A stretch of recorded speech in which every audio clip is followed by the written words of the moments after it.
महाराष्ट्र में इस वक्त बीजेपी और शिवसेना की मजबूत सरकार है, लेकिन इसके बावजूद आखिर बीजेपी को और महाराष्ट्र सरकार को एनसीपी की, अजीत पवार की जरूरत क्यों पड़ी? इस एक सवाल के कई जवाब हैं। सबसे पहले आपको बता दें कि जब से एकनाथ शिंदे उद्धव ठाकरे से अलग हुए हैं, तब से महाराष्ट्र भर में उद्धव ठाकरे को एक इमोशनल सपोर्ट मिल रहा है।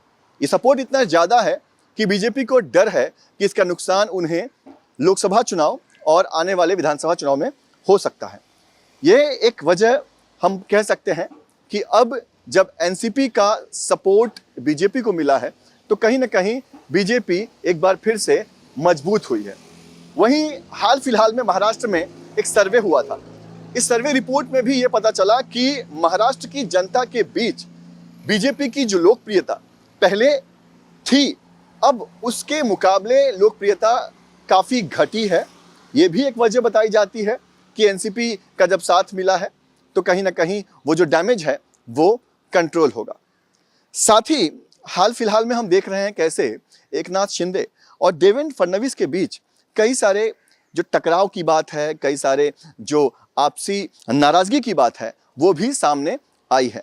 हाल फिलहाल में एक पोस्टर में जहां एकनाथ शिंदे दिखाई दे रहे हैं, प्रधानमंत्री नरेंद्र मोदी दिखाई दे रहे हैं, उस पोस्टर में देवेंद्र फडणवीस नहीं दिखाई दे रहे थे और इसको लेकर भी महाराष्ट्र की राजनीतिक गलियारों में कई सारी बातें हो रही थी। हालांकि ये कहा गया कि वो गलती थी और गलती से पोस्टर में देवेंद्र फडणवीस का पिक्चर नहीं लगाया गया। हालांकि इस बात को नहीं माना जा सकता कि इतने बड़े नेता को गलती से कोई पोस्टर में नहीं रखता।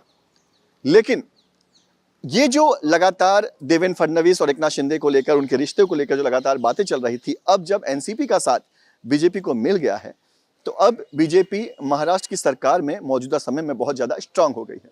यानी कि अगर अब एकनाथ शिंदे बीजेपी का साथ छोड़ देते हैं, महाराष्ट्र सरकार से बाहर भी हो जाते हैं, तभी भी बीजेपी या महाराष्ट्र सरकार को कोई खतरा नहीं होगा, क्योंकि अब अजीत पवार एनसीपी के करीब करीब 40 विधायकों के साथ महाराष्ट्र की सरकार में शामिल हो चुके हैं। तो ऐसे में महाराष्ट्र की सरकार और बीजेपी यहाँ पर और ज़्यादा स्ट्रांग हुई है। वहीं इस पूरे जो घटनाक्रम है, उसका सबसे ज़्यादा फायदा जो है वो 2024 के चुनाव से पहले देखा जा रहा है। अभी अभी कुछ देर पहले गिरीश महाजन, जो कि बीजेपी के बड़े नेता हैं, महाराष्ट्र में कैबिनेट मंत्री हैं, उनका कहना है कि अजीत पवार महाराष्ट्र के एक बड़े चेहरे हैं, बड़े नेता हैं। उनका साथ अगर बीजेपी को मिला है, तो बीजेपी महाराष्ट्र के उन हिस्सों में जहां पर अब तक बीजेपी का बहुत ज़्यादा वोट बैंक नहीं था, बहुत ज़्यादा दबदबा नहीं था, वहां भी अब बीजेपी मजबूत होगी। गिरीश महाजन ने यह भी कहा कि अब तक जो हमें उम्मीद थी कि महाराष्ट्र की लोकसभा चुनाव के दौरान जो हमें 48 में से कुछ सीटें कम आ सकती थी, अब वो भी नहीं होगा। अब हमें 48 की 48 पूरी सीट मिलेगी, हम हर सीट पर जीतेंगे।